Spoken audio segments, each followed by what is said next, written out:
E falar com os jovens, eu confesso que não faz muito tempo que eu deixei essa fase da vida. E é uma fase, pelo menos de todas as fases que eu vivi, estou vivendo, foi a mais conturbada da minha vida. Não que hoje não tenho lutas, não tenho problemas para resolver, mas a vida se afunila. O jovem, o adolescente, ele tem muito mais decisões na vida para tomar do que eu tenho hoje.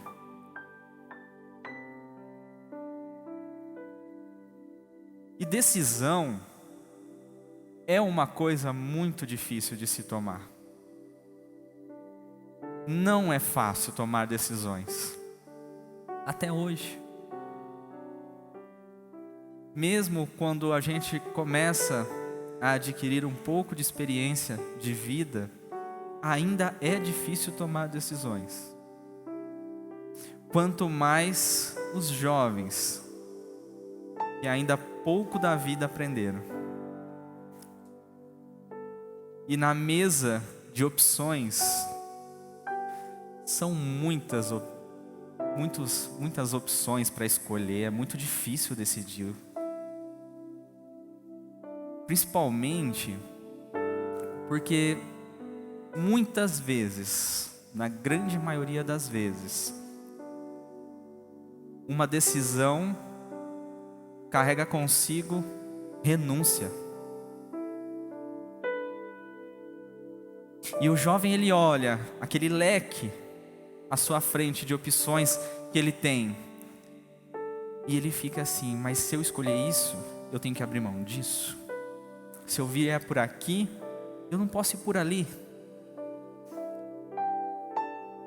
E isso é angustiante. Eu sei porque eu passei por isso e não faz muito tempo. Eu acredito que muitos aqui desses jovens,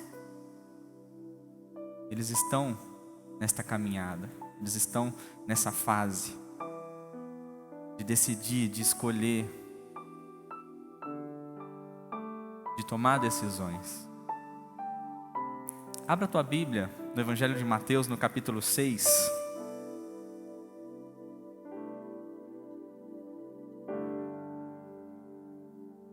Evangelho de Mateus, capítulo 6. Nós vamos ler a primeira parte do versículo 33.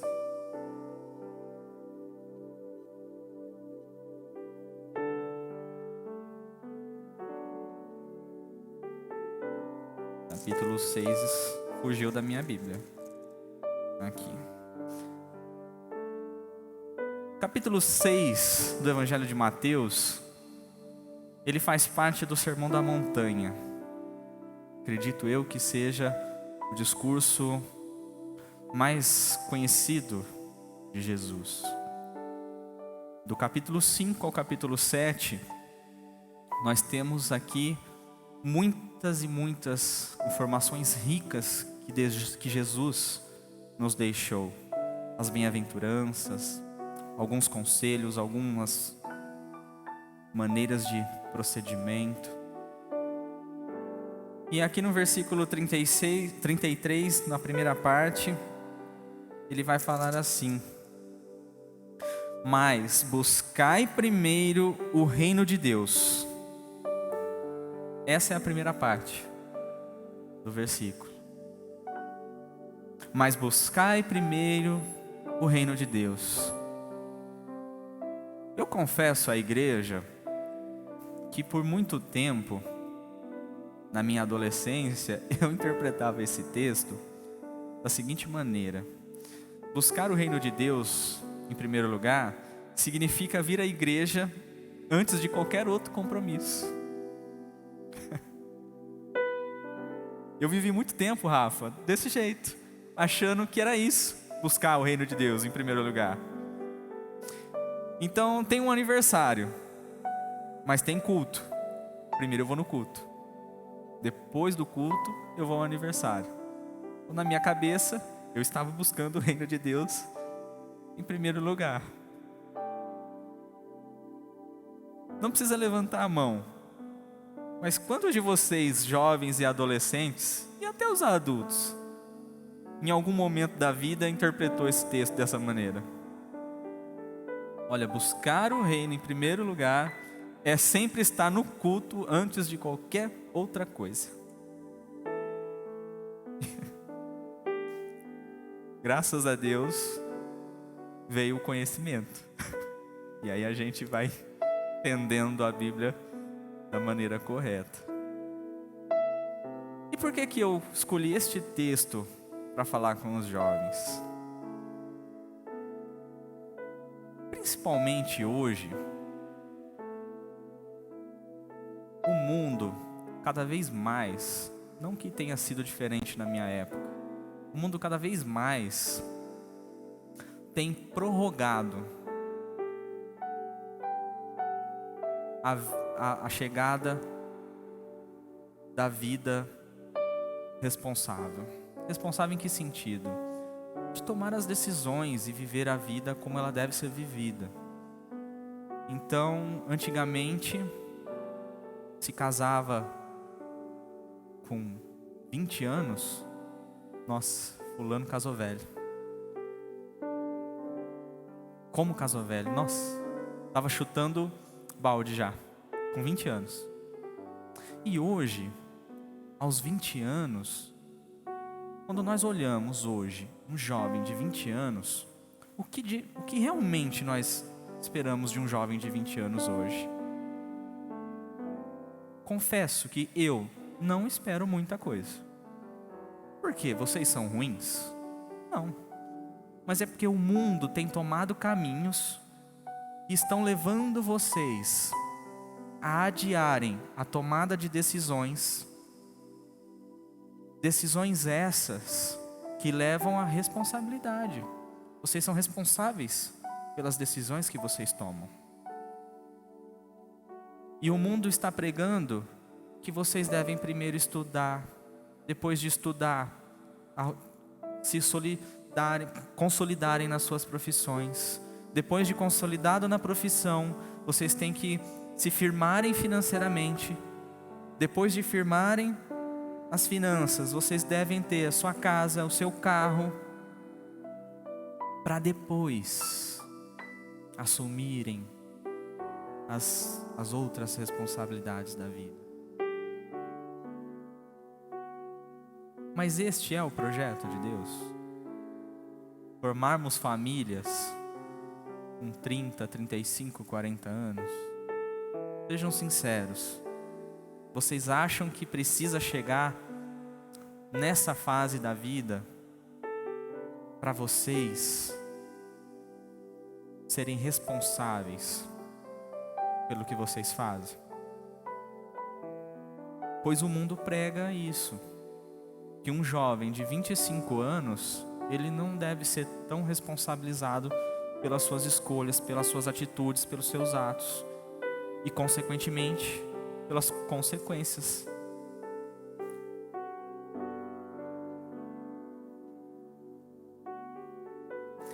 E o que eu quero trazer para vocês esta noite?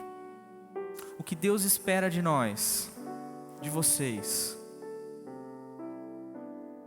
Deus precisa, Deus espera, precisa não, mas Ele deseja que vocês decidam. Decidam pelo quê? Decidam viver uma vida dedicada a Deus. Uma vida dedicada a buscar em primeiro lugar, antes de qualquer coisa, o seu reino.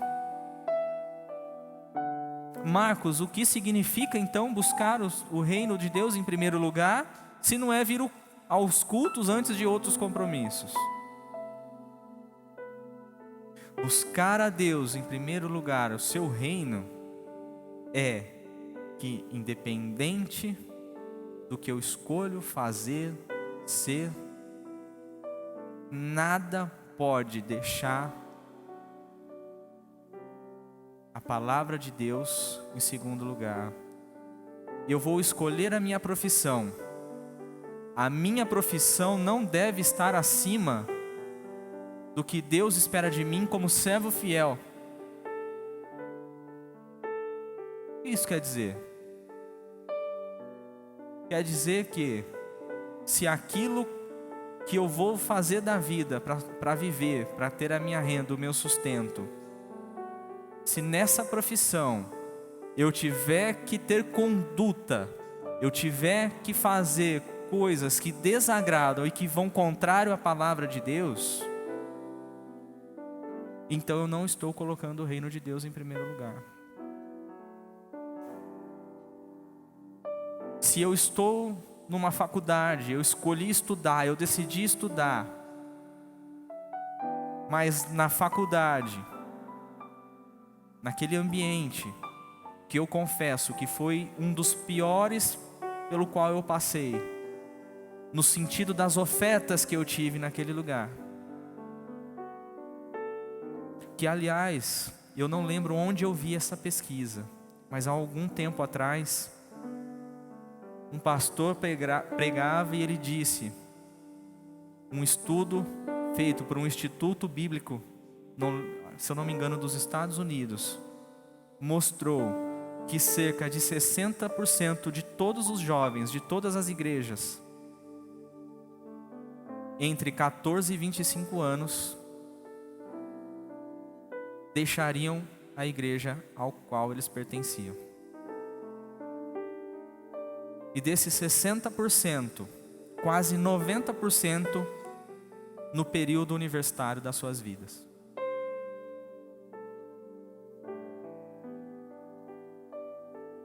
Mas por que, Marcos, isso acontece? Contem quantos jovens nós temos aqui. A estatística diz que 6 de cada 10 destes jovens que aqui estão não irão demorar para não estarem mais aqui. Isso é bom? Isso é terrível. Se eu olhar aqui para 10 jovens, a estatística me diz que 6 deles não estarão aqui dentro de um período de tempo. E por que isso? Porque decisões devem ser tomadas. E infelizmente, os jovens, num certo período da sua vida, decidem por abandonar e deixar a casa de Deus, decidem se afastar da presença de Deus.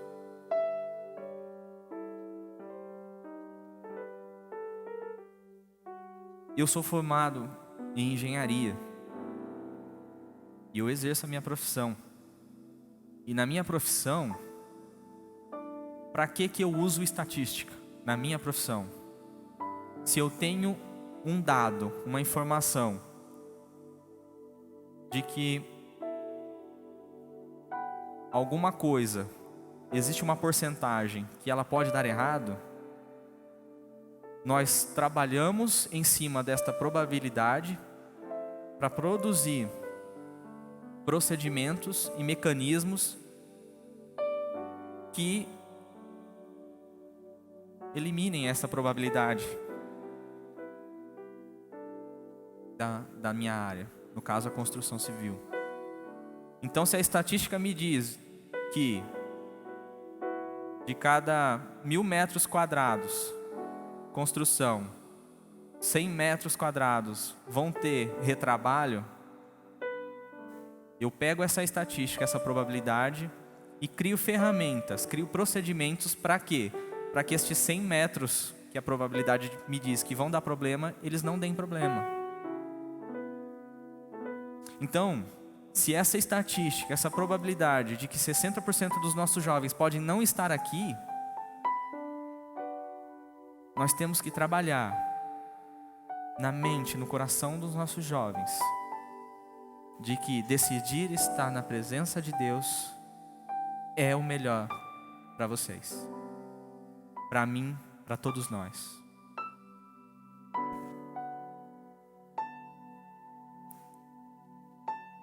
vocês podem estudar, eles devem estudar. Vocês podem assumir compromissos, vocês podem assumir responsabilidades. Mas Jesus nos ensinou que, em primeiro lugar, o reino de Deus. Sabe que reino? O reino do louvor. O reino do qual Jesus irá nos buscar para fazermos parte deste reino. O reino de Deus é buscar ter uma vida santa, sermos santos neste mundo, para que quando Ele voltar, Ele de fato chame a mim e a vocês pelo novo nome e nós possamos fazer parte deste novo reino que virá. Não se iludam pelas paixões deste mundo, não se deixem enganar, não se deixem seduzir pelo que o mundo oferece. Sejam firmes, comam a Bíblia, tenham conhecimento. Sem conhecimento, não tem como vocês buscarem o reino, sem conhecer o reino. Conhecimento é fundamental. Então, Paulo, ele vai escrever a Timóteo. Você que está com a sua Bíblia aberta aí, abra sua Bíblia em 1 Timóteo.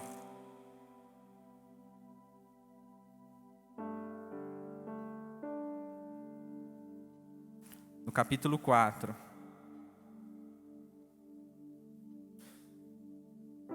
No versículo 12. Paulo escreve a Timóteo, um jovem, sendo instruído por Paulo. E esse versículo, ele vai nos mostrar algumas características que nós precisamos para termos condições de buscarmos sempre em primeiro lugar o reino de Deus. Capítulo 4, versículo 12.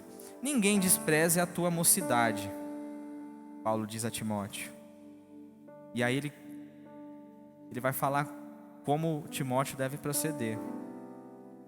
Mas sê exemplo dos fiéis na palavra, sê exemplo no trato, sê exemplo na caridade, no espírito, na fé e na pureza. E aí, eu quero trazer algumas pessoas. Eu não gosto de falar personagem, porque quando a gente fala personagem, parece que é uma história que não aconteceu de verdade. Mas eu quero pontuar 3 características aqui deste texto. A primeira característica que eu quero pontuar é a fé. E aí eu quero lembrar de um sujeito chamado Davi. Um menino que muito cedo assumiu muitas responsabilidades. E próximo ali aos seus 17 anos, em um determinado momento, ele foi levar alimento ali para os seus irmãos em meio a uma guerra. Chegando lá, ele se deparou com uma situação. Havia no exército inimigo um gigante chamado Golias. E Golias estava ali zombando e desafiando o exército de Israel, o povo ali de Deus. E estes soldados, todos estavam com medo de Golias. Mas Davi, aquele menino, acredito eu que pequeno, magrinho, sem muita experiência militar, a não ser a experiência de combate com os animais, protegendo o rebanho do seu pai. Ele olha para Davi, para Golias, e fala assim: Deus vai me dar vitória contra este gigante. Eu sou pequeno, eu não sou guerreiro, mas eu tenho fé de que, independente do que o homem vê, eu posso ser vitorioso nesta batalha. E ele se dispõe a lutar contra Golias, e todos nós sabemos o resultado desta história. Davi, cheio de fé, vence o gigante, e mais tarde ele se tornaria um dos reis de Israel, um homem chamado segundo o coração de Deus. Jovens, vocês precisam ter fé e acreditar que, independente do gigante que vocês precisam enfrentar na vida de vocês, na caminhada de vocês, tendo fé genuína e verdadeira, vocês poderão derrotar qualquer gigante na vida de vocês. Vocês creem nisso? O segundo ponto que eu quero destacar é o compromisso. E quando eu falo de compromisso, me veio à memória um outro jovem chamado Samuel. Todos conhecem Samuel? Vocês sabem a história de Samuel? Vocês conhecem a história de Samuel? Conhece, ô Nilson, a história de Samuel? Mais ou menos. Samuel foi um presente de Deus dado à sua mãe. E logo no seu nascimento, ele já foi dado a Deus para que ele fosse, desde o início, servo dedicado ao Senhor. E Samuel, ele viveu na época de Eli, que era o sacerdote do templo naquela época. E Samuel cresceu ali, aos pés de Eli, sendo ensinado, ali trabalhando no templo. Mas Samuel, ele cresceu na companhia dos filhos de Eli. E a Bíblia diz que os filhos de Eli não eram lá das melhores pessoas para se conviver. Os filhos de Eli, eles se aproveitavam ali da posição do pai e, consequentemente, da posição que eles tinham dentro do templo, para roubar o que era de Deus, para profanar o que era dado a Deus. A Bíblia diz que eles tocavam o terror na região onde eles estavam. Tanto é que, pelo próprio Samuel, Deus deu a sentença de Eli e seus filhos. E Samuel foi criado ali, na companhia dos filhos de Eli. E ele via tudo aquilo. Mas Samuel, ele era comprometido com as coisas de Deus. A Bíblia diz que desde novo, Samuel já usava a roupa sacerdotal. E desde cedo, Deus já falava através de Samuel. É como se falasse assim: Samuel, desde muito novo, já pregava de terno e gravata aqui na igreja. Samuel já cuidava e fazia as visitas depois do culto. Samuel, ele não se deixou levar pelas más companhias que estavam com ele. Ele tinha tudo para fazer igual, para corromper ali os seus atos dentro do templo. Mas Samuel tinha comprometimento com as coisas de Deus. Vocês decidam em ser como Samuel, serem comprometidos com as coisas de Deus. O que é santo, o que é de Deus, e não tem meio termo. Eu vi aqui o grupo de jovens tocando, cantando. Vocês sabem a responsabilidade que é estar aqui? Vocês sabem a importância, o peso espiritual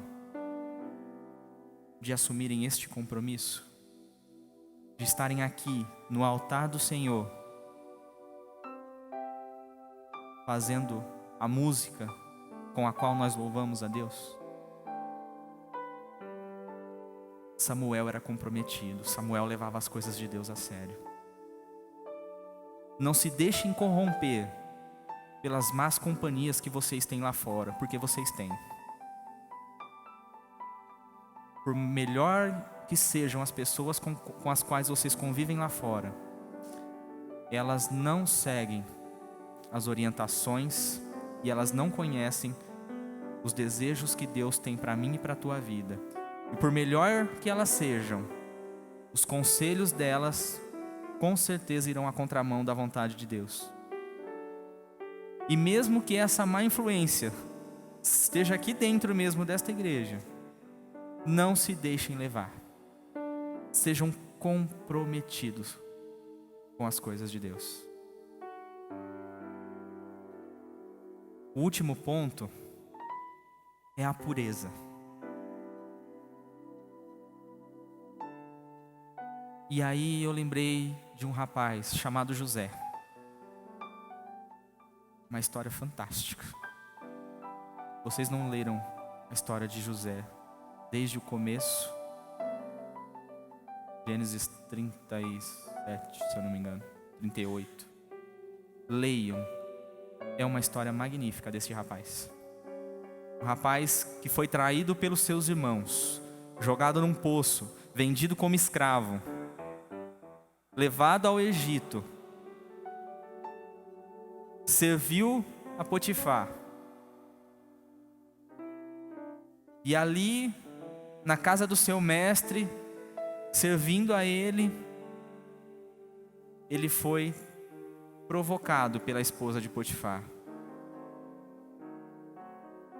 E aí pensem em vocês, se ele tivesse dado àquela mulher o que ela queria, eu acredito que ele seria muito beneficiado ali, enquanto ela tivesse interesse nele.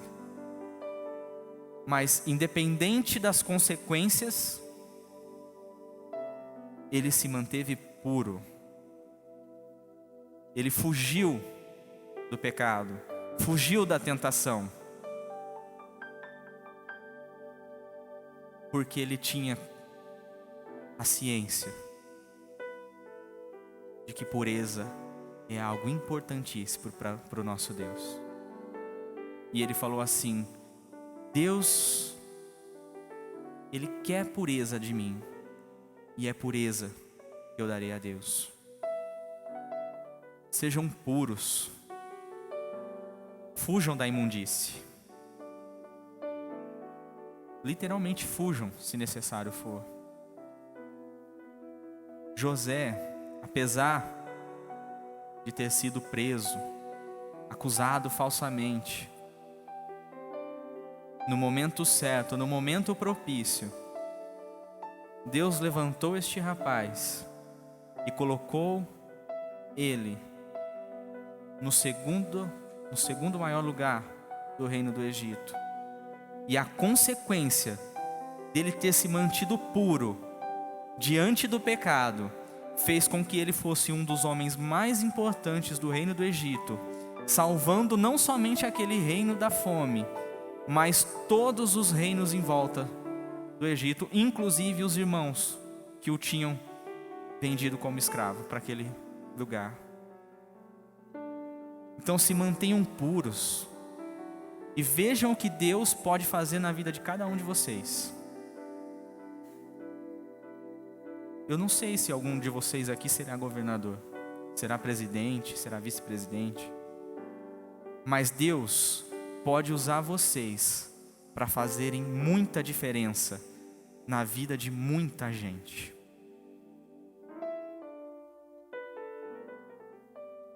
Para encerrar, me foi oferecido esse copo d'água.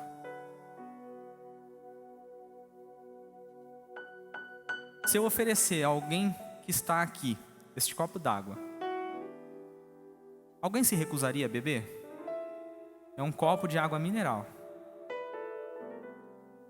limpinha, geladinha. Alguém se recusaria a beber este copo d'água? Se eu fosse ao banheiro com um conta-gotas e pegasse uma gotinha do sanitário, pingasse aqui dentro desse copo, vocês ainda beberiam essa água? Alguém beberia essa água? Beberia, Renan? Não, né? Eu não sei quantas gotas tem um copinho de 200 ml. Sei lá, umas 4, 5 mil gotinhas. E aí, uma gotinha só do sanitário e ninguém mais quer esta água. Vocês são copo d'água. E Deus quer vocês, como essa água está agora, 100% puros, sem nenhuma gotinha de sujeira. Vivam a vida de vocês 100% puros. É isso que Deus quer de nós. É isso que Deus espera de mim e de vocês. Amém? Deus nos abençoe. Que possamos decidir servir a este Deus com santidade, com fé e com pureza, sabendo que o Rei está voltando. Que Deus nos abençoe. Amém.